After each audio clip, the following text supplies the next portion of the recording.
A galactic soldier kicked a human boy. 3 seconds later, the trooper was down. The crimson dust of New Terra swirled around the marketplace as Zektar adjusted his combat visor. The Vorthon soldier stood 8 feet tall, his exoskeleton gleaming under the twin suns that beat down on the human colony. His species had conquered 17 star systems in the past decade, and this backwater human settlement would be no different. The conquest had been swift, brutal, and according to Galactic Command, necessary. Humans were classified as a Class C species by the Galactic Federation. Weak, fragile creatures with short lifespans and primitive technology. Their planet Earth had fallen within 6 hours of the initial assault, and their scattered colonies were being mopped up one by one. New Terra was just another name on the list. Another world to be brought under proper Vorthon control.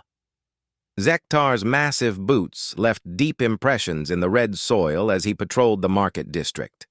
The humans cowered as he passed, their pale faces turning away from his intimidating presence. His plasma rifle hung ready at his side, and the servo motors in his powered armor hummed with deadly efficiency. He had killed 43 humans during the initial invasion, and the memory of their shocked faces as his superior firepower cut them down still brought him satisfaction. The marketplace had once been vibrant, filled with the chatter of human voices and the smell of their strange foods. Now it was a subdued place, where humans moved quietly, speaking in whispers, their eyes constantly checking for Vorthon patrols. Good. Fear was a useful tool for maintaining order. Near the fountain at the center of the square, a group of human children played with makeshift toys. Zektar watched them with disgust. Even their young were pathetic, weak creatures that would grow up to serve the Vorthon Empire as laborers and servants. One boy, perhaps 10 years old by human standards, was throwing a worn ball against the fountain wall, catching it as it bounced back. The boy had sandy brown hair and wore clothes that were patched and faded. His movements were quick and precise as he played his simple game, completely absorbed in the rhythm of throw and catch. He seemed oblivious to the presence of the towering Vorthon soldier watching him from across the square. Zektar felt a surge of irritation. The sight of the human child playing so carelessly, as if the world hadn't changed, as if his people hadn't been conquered, struck him as disrespectful. These humans needed to learn their place in the new order. They needed to understand that their former lives were over, that they existed now only at the mercy of their Vorthon masters. The soldier's heavy footsteps echoed off the stone buildings as he approached the fountain. Other humans in the marketplace began to back away, sensing trouble brewing. Some grabbed their children and hurried into shops, while others simply melted into the shadows between buildings. The air grew thick with tension. The boy continued his game, still unaware of the approaching threat. Throw, catch, throw, catch. The rhythm was hypnotic, almost meditative. His young face showed pure concentration, the kind of focus that only children possessed when engaged in play. Zektar stopped directly in front of the boy, his massive shadow falling across the small human.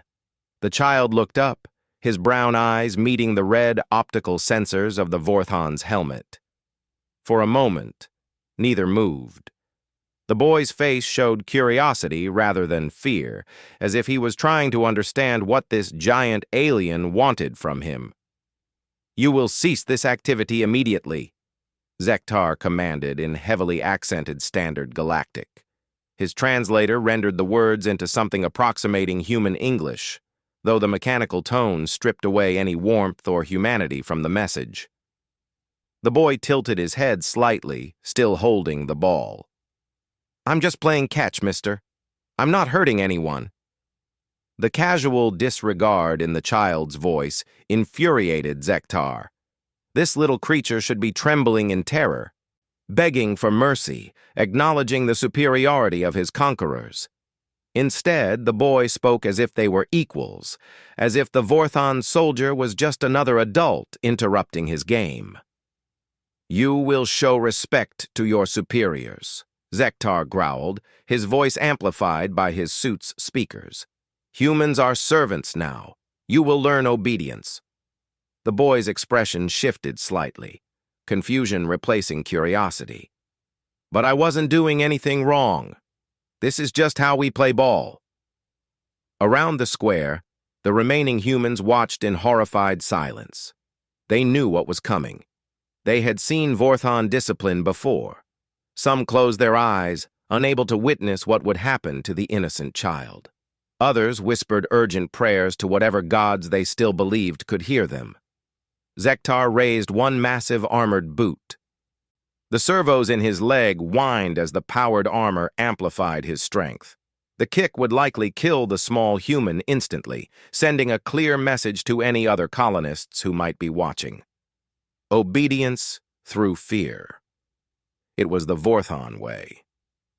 The boy looked down at the raised foot, then back up at Zektar's helmet. Something changed in his expression. The confusion faded, replaced by a look that was harder to read. Not fear, exactly, but a kind of sad understanding. As if he suddenly grasped not just what was about to happen to him, but what it meant about the universe he lived in. Time seemed to slow as Zektar drove his boot forward with all the enhanced strength his armor could provide.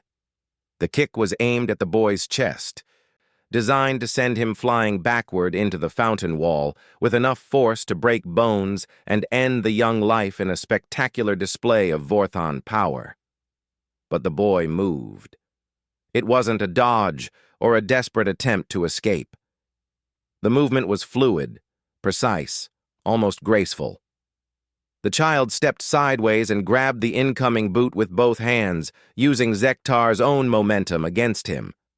The Vorthon soldier found his leg continuing forward while his body was suddenly off balance. Physics, that most impartial of universal laws, took over.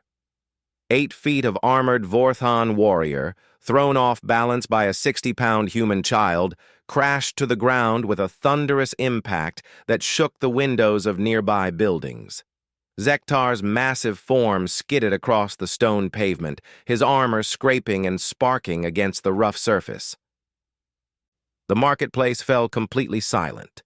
Even the wind seemed to pause in shock at what had just occurred. A human child had just brought down a fully armored Vorthon soldier with nothing more than leverage and timing. Zektar lay on his back, his systems flickering as his armor's gyroscopes tried to compensate for the unexpected fall. Warning lights blinked red inside his helmet, and status readouts showed minor damage to several servo systems. But the physical damage was nothing compared to the psychological impact of what had just happened. The boy stood where Zektar had been, still holding his ball. He looked down at the fallen soldier with an expression that might have been pity. "You shouldn't try to hurt people just because you can," he said quietly. "That's not what strong is supposed to be for." Around the square, human faces began to emerge from hiding spots. Eyes wide with disbelief, they stared at the impossible scene before them. Their conqueror, their nightmare, their symbol of oppression, was lying flat on his back, brought low by a 10-year-old boy playing catch. Zektar's training kicked in, and he began the process of getting back to his feet. The powered armor whined and hissed as servos strained to lift his bulk. But something had changed in the last 3 seconds. The humans watching no longer looked at him with pure terror. There was something else in their eyes now, something that looked almost like hope. The boy bounced his ball once against the fountain wall, caught it cleanly, and then walked away. He didn't run or hide or cower. He simply left, as if toppling an 8-foot alien warrior was just another part of his day. The crowd parted to let him pass, and several adults reached out to touch his shoulder or ruffle his hair as he went by. As Zektar finally regained his footing, his armor clattering and clicking back into proper alignment, he realized that everything had changed. The humans were no longer looking at the ground when he approached. They were looking at him, and in their eyes he saw not fear, but evaluation. They were measuring him, judging him, and finding him somehow lacking. The conquest of New Terra, Zektar realized with growing unease, might not be as complete as Galactic Command believed. And it had taken just 3 seconds and one small human boy to prove it. A Galactic soldier kicked a human boy. 3 seconds later, the trooper was down. Commander Threxall received the report 3 hours after the incident in the marketplace. His cybernetic implants processed the data from Zektar's armor recording, analyzing the footage frame by frame. The Vorthon commander's mandibles clicked in irritation as he watched his soldier crash to the ground, defeated by what appeared to be a human child. "Explain this failure, Trooper Zektar," Threxall's voice boomed through the command center speakers. The wounded soldier stood at attention, his armor still showing scratches from his humiliating fall. Several other Vorthon warriors gathered around, their optical sensors fixed on their disgraced comrade. "The human juvenile used an unknown combat technique," Zektar reported, his voice tight with shame. "I was caught off guard by its unexpected competency." Threxall replayed the footage again, his enhanced vision breaking down every microsecond of the encounter. The human child's movements were indeed precise, but they showed no signs of advanced martial training or genetic enhancement. It was simply leverage and timing, basic physics applied at exactly the right moment. "This is impossible," growled Sub-Commander Vexwrath, his scarred carapace gleaming under the harsh artificial lights. "Human children are weaker than most species' infants. Their bone density is pathetic, their muscle fiber composition is inferior, and their neural response time is sluggish by galactic standards." But the evidence was undeniable. Not only had the child defeated Zektar, but the psychological impact was spreading throughout the colony. Surveillance footage from across New Terra showed humans walking with straighter backs, making more direct eye contact with Vorthon patrols, and speaking in normal voices rather than fearful whispers. "Perhaps this was an anomaly," suggested weapons specialist Killnex. "One genetic aberrant among millions of weak specimens. We should eliminate this particular human and restore proper order." Threxall's optical array focused on the child's image frozen on the main display. The boy looked ordinary by every measurable standard. Average height and weight for his age group, no visible augmentations or cybernetic enhancements, standard human physiology. Yet something about his expression bothered the commander. There was an intelligence in those brown eyes, a calculating quality that seemed far beyond the expected cognitive capacity of a human juvenile. "Negative," Threxall decided. "We will study this phenomenon first. If there is something we do not understand about human capabilities, we must learn it before taking action. Ignorance leads to defeat."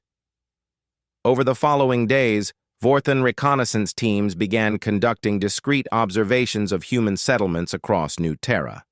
What they discovered challenged every assumption they held about their conquered species. In the agricultural district, a 12-year-old human girl named Sarah consistently outperformed adult Vorthon calculations in crop yield optimization.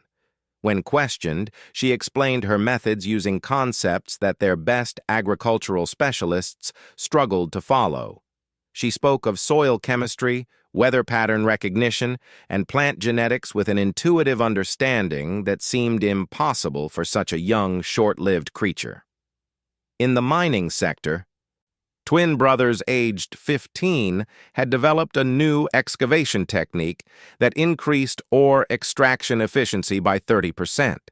They had no formal engineering training, no access to advanced computational systems, yet their innovation surpassed the efforts of Vorthon engineers with centuries of experience. The pattern repeated everywhere the observers looked. Human children, dismissed as irrelevant by conquest protocols, consistently demonstrated capabilities that defied classification. They solved problems in ways that Vorthon minds struggled to comprehend, approaching challenges from angles that formal military training had never considered. Dr. Yilmoth, The expedition's chief xenobiologist presented his preliminary findings to the command staff. His usually confident demeanor showed signs of strain as he accessed the holographic display projectors. "Commanders, I believe we have fundamentally misunderstood human cognitive architecture," he began, his voice unusually hesitant. "Their brains operate on principles that our current neurological models cannot adequately explain." The display showed comparative brain scans of various galactic species. Vorthon neural patterns appeared as orderly, hierarchical structures with clear command pathways and logical processing trees. Human brains looked chaotic by comparison, with seemingly random connections forming complex webs of interaction.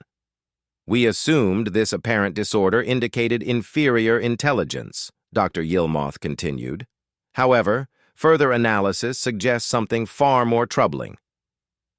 Human neural networks appear to be quantum in nature, processing multiple probability states simultaneously." Commander Threxall's optical sensors narrowed. "Explain the tactical implications. While we process information sequentially, humans appear to process it holistically. They can simultaneously consider multiple solutions to problems, testing theoretical outcomes in parallel rather than in series. This gives them unprecedented adaptability and creative problem-solving capabilities." Subcommander Vexwrath shifted uncomfortably in his command harness. "You are suggesting that human children are more intelligent than our veteran warriors?" "Not more intelligent in the traditional sense," Dr. Yilmoth clarified, "but more adaptable, more creative, and far more capable of intuitive leaps that bypass conventional logic. They do not think the way we think, which means they do not react the way we expect them to react." The implications were staggering. The entire Galactic Federation's classification system was based on measurable technological advancement, military capability, and standardized intelligence testing. Humans scored poorly in all these categories because the tests were designed by and for species that thought like Vorthons. But humans thought differently. They approached problems from unexpected angles, found solutions in places where logic said no solutions should exist, and adapted to changing circumstances with a flexibility that formal military doctrine could not match. Back in the marketplace, life continued with a new undercurrent of change. The boy, whose name was Marcus, still played his games by the fountain. But now other children joined him. They played more complex games, games that involved teamwork and strategy, games that required quick thinking and rapid adaptation to changing rules. Zektar watched from his patrol route, his armor's sensors recording everything. The children's activities looked like innocent play, but his enhanced tactical analysis systems detected patterns that resembled advanced military training exercises. The games taught cooperation, resource management, rapid decision-making under pressure, and the ability to function as a coordinated unit while maintaining individual initiative.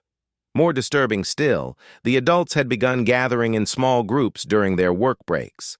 They spoke quietly among themselves, but their body language suggested they were planning something. Not rebellion exactly, but preparation. They were learning from their children, adapting the same flexible thinking patterns to their own circumstances. The boy Marcus seemed to be at the center of it all, though he appeared to be doing nothing more than playing catch with his ball. But every bounce, every throw, every casual conversation with passing adults seemed to be part of a larger pattern that Zektar's tactical systems could detect, but not decode. When his shift ended, Zektar filed his report with growing unease. The humans were changing, evolving their behavior in response to the occupation. But they were doing it in ways that Vorthan's strategic doctrine had never anticipated, ways that their military computers could not predict or counter. The conquest of New Terra was supposed to be complete. The humans were supposed to be pacified, broken, ready for integration into the Vorthan labor system. Instead, they were becoming something else entirely, something that might be far more dangerous than anyone in the Galactic Federation had ever imagined. As the twin suns set over New Terra's horizon, casting long shadows across the marketplace, Marcus bounced his ball one final time and headed home. Tomorrow would bring new games, new challenges, and new opportunities to explore the unexpected potential that seemed to lie sleeping within every human heart. A galactic soldier kicked a human boy. 3 seconds later, the trooper was down. The emergency session of the Galactic Federation High Command convened 6 weeks after the New Terra incident. Fleet Admiral Zorthak's massive form dominated the Central Command podium as representatives from 17 conquered worlds attended via holographic projection. The crisis had spread far beyond a single human colony. "Commanders, we face an unprecedented situation," Admiral Zorthak announced, his voice carrying the weight of centuries of military experience. "Human resistance has emerged on 43 different worlds, and it follows no pattern our strategic computers can predict or counter." The holographic displays showed tactical maps of human colonies across the galaxy. Red indicators marked locations where Vorthan control had been challenged, and the pattern was disturbing. The resistance wasn't centralized or militarized in any conventional sense. Instead, it appeared to be organic, spontaneous, and utterly unpredictable. Commander Threxall stepped forward to present his findings from New Terra. "Admiral, our initial assessment was fundamentally flawed. We treated humans as a unified, predictable species when they are, in fact, chaos made manifest." The display showed compilation footage from dozens of human worlds. Children teaching adults new ways to think about problems. Teenagers developing technologies that Vorthon engineers couldn't replicate. Adults organizing themselves into networks that operated without hierarchical command structures, yet somehow maintained perfect coordination. On Kepler 442b, a group of human adolescents developed a new form of quantum computing using scavenged materials and principles they claimed to have learned from observing cloud formations, Threxall reported. On Wolf 359c, human children created a communication system that our best cryptographers cannot decode despite using no advanced technology whatsoever. Sub-Commander Vexarath's mandibles clicked nervously. "How is this possible? Our intelligence reports indicated that humans had barely achieved primitive spaceflight before our arrival." Dr. Yilmoth's research had continued throughout the crisis, and his findings had grown progressively more unsettling. "Commanders, I believe we are witnessing an evolutionary response. Humans appear to possess latent cognitive abilities that only activate under specific stress conditions." The xenobiologists' data painted a picture of human capability that defied everything the Galactic Federation thought they knew about intelligence and adaptability. Under pressure, human brains seemed to rewire themselves, forming new neural pathways at speeds that should have been biologically impossible. "More troubling still," Dr. Yilmoth continued, "this enhanced capability appears to be contagious. Humans in proximity to activated individuals begin displaying similar cognitive improvements within days. On New Terra, the transformation had accelerated beyond anyone's expectations. Marcus no longer played simple catch by the fountain. Instead, he had organized elaborate games involving dozens of children, activities that looked like play but served as training exercises for rapid problem-solving and group coordination. The adults had formed what they called discussion circles, informal gatherings where they shared ideas and explored new approaches to everything from engineering to agriculture to social organization. These circles produced innovations at a rate that overwhelmed Vorthon monitoring systems. Most concerning of all, the humans had begun to demonstrate an uncanny ability to predict Vorthon tactical responses. Patrol routes were anticipated, surveillance equipment was subtly disabled, and supply lines experienced unexplained efficiency problems that couldn't be traced to sabotage because no sabotage was occurring. Zektar had requested reassignment 3 times, but his superiors needed his first-hand experience with the phenomenon. He continued his patrols through the marketplace, watching as the humans evolved before his optical sensors. They moved differently now, thought differently, and looked at their Vorthan occupiers with expressions that combined pity and patience. "They are waiting for something," he reported to Commander Threxall during a routine briefing. "But our psychological analysis teams cannot determine what that might be." The answer came on a Tuesday morning when Marcus approached Zektar during his patrol. The boy, now showing signs of rapid intellectual development that amazed even Vorthon medical scanners, carried his ball as always. But his eyes held knowledge that seemed far older than his 11 years. "Soldier Zektar," Marcus said politely, "I wanted to thank you." The massive Vorthon paused in his patrol route, confusion evident in his posture. "Thank me? For what, human juvenile?" Marcus bounced his ball thoughtfully. "For showing us what we really are. When you tried to hurt me, you forced me to respond in a way I didn't know I could. That moment taught me something important about human potential." Zektar's tactical computers analyzed the boy's words and body language, searching for threats or deception. They found neither. The child seemed genuinely grateful, which was somehow more unsettling than hostility would have been.